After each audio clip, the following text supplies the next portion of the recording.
Thank you. শুনে খুব ভাল লাগলো, খুব খুশি হলাম। খুশি হতে হতে অভ্যস্ত হয়ে গেছি আমি। যাই হোক, তোমার সাথে কয়েকটা ইম্পর্টেন্ট কথা আছে। ইম্পর্টেন্ট কথা তো বলবাই, ইম্পর্টেন্ট কথা শোনার জন্যই তো আসছে। আজকে কি কি কাজ ছিল জানো? আজকে মন্টির সাথে আড্ডা ছিল, ওদের সাথে বিলিয়ার্ড খেলতে যাওয়ার কথা ছিল, সব ক্যান্সেল করছি। আজকে সারাটা দিন তোমার সাথে ঘুরবো আর তোমার কাছ থেকে শুনবো তোমার মজার মজার কথা। বল। Thank you. ওয়েলকাম। আমাদের প্রায় কয় বছর হলো? পৃথিবীর বাসায় তো 5 বছর, আমার কাছে 500 যুগেরও বেশি। আমার ক্ষেত্রে 5 বছরই মনে হয়। তো এই 5 বছরে আমি তোমাকে কি বলছিলাম যে তোমার বাবার বিজনেসটা একটু সময় দেওয়ার জন্য। তুমি বললা যে ব্যবসা বাণিজ্য আসলে তোমাকে দিয়ে হবে না, তোমার টাইপের না। তারপর বললাম যে আচ্ছা ঠিক আছে, অ্যাটলিস্ট চাকরি করো। তুমি বললা হ্যাঁ, চাকরি করার বয়স হয়নি, করতেছি, করব, দেখতেছি। তো এই 5 বছরে তো দেখার তো কোনো নমুনা তো দেখলাম না। তো এই 5 বছরে যে এই দায়িত্বটা তুমি পালন করতে পারো নাই, সেটা আমার মা বাবা পালন করে ফেলছে। তোমার বাপ মায়ের দায়িত্ব পালন করার কেসে আশ্চর্য তো। শোনো, কোন পোলাদের কাজ করা দরকার আছে যাদের কিছু নাই? আমার বাপের আছে অর্ডেল, আমার তো কাজ করার কোনো দরকার নেই, তাই না? এটাই তো তোমার ভুল ধারণা। তোমার বাপের আছে, তোমার নিজের তো কিছু নাই। শোনো, একটা মেয়ের বাপ মা কি দেখে তার মেয়েকে একটা ছেলের হাতে তুলে দিবে? সেই ছেলে শিক্ষিত কিনা, সুন্দর কিনা, মেয়েকে ভালোবাসবে কিনা, স্টাবলিশড কিনা, তাই না? হ্যাঁ। তো যেটা বলতেছিলাম, আমার মা বাবা দায়িত্ব পালন করছে, আমার জন্য একটা ছেলে দেখছে, শিক্ষিত, সুন্দর, এডুকেটেড, তারপরে তোমার স্টাবলিশ, মা বাবা অনেক ভালো, একমাত্র সন্তান, বাবার ব্যবসা দেখে। তো ওনার সাথে আমার বিয়ে দিয়ে দিবে। তোমার বাবা মার প্রবলেম কি তুমি জানো?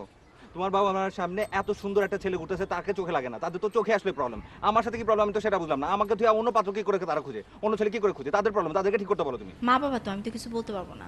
কেন বলতে পারো না? তো যাই হোক, আমার মা বাবা যখন দেখেই ফেলছে একটা ছেলে, তখন ওকে আমার বিয়ে করতে হবে। ফাইজলামি করছো না? না, আমার নিজের বিয়ে নিয়ে আমি কেন ফাইজলামি করব? আরে দূর কি বলো, আসলে এটা সম্ভব নাকি? তুমি বিয়ে করতে পারো নাকি? আসলে এটা হয়? এটা তো কিছু করার নাই। তাহলে তুমি এতদিন কি করছো? এই যে আমার সাথে ঘুরছো ফিরছো প্রেম করছো, এগুলা কি ফাও? পাও, শোনো, 29 তারিখে আমার এই খালি হাতটিতে আংটি পরানো হবে, এঙ্গেজমেন্ট হবে। কিসের রিং পরবো? এই এই আঙ্গুলের রিং পরবো শুধুমাত্র আমি, আমি একা। হাত ছাড়ো, হাত ছাড়ো, হাত ছাড়ো, হাত ছাড়ো। বিয়ে ঠিক হয়ে গেছে না, এখন এরকম হাত ধরাধরি করলে সমস্যা হবে, রেপুটেশন খারাপ হবে। কিসের রেপুটেশন? আমি তোর হাত ধরবো, এটা আমার ব্যাপার। তোর আর আমার মধ্যে কি সম্পর্ক এটা মানুষের বলে বেড়ানোর দরকার আছে? তোর কোনো বিয়ে হবে না, কোনো এনগেজমেন্ট হবে না, যা হবে শুধু আমার সাথে হবে। আমাদের মধ্যে রিলেশন ছিল, এখন তো নেই। এখন আমি অন্যের বউ হতে যাচ্ছি। তুই আমারই থাকবি, খবরদার। কোথাও কোথাও যদি বিয়ের কোনো কথা হয়েছে তোর খবর আছে, তুই কিছু করতে পারবি না, তুই আমার লগে থাকবি, আমার লগে থাকবি, বাস আমার লগে।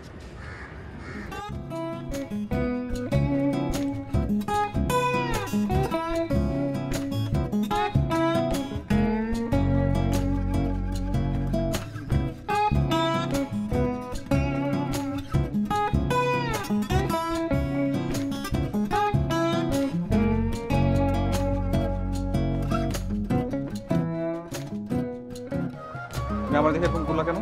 সমস্যাটা কি তোমার? আমার হাজবেন্ড বলছে পরপুরুষকে নিজের চেহারা দেখানো যাবে না, আর ওদের থেকে 1 হাত দূরে থাকতে হবে। হাজবেন্ড মানে? তোমার বিয়ে হয়েছে নাকি? 29 তারিখে হবে।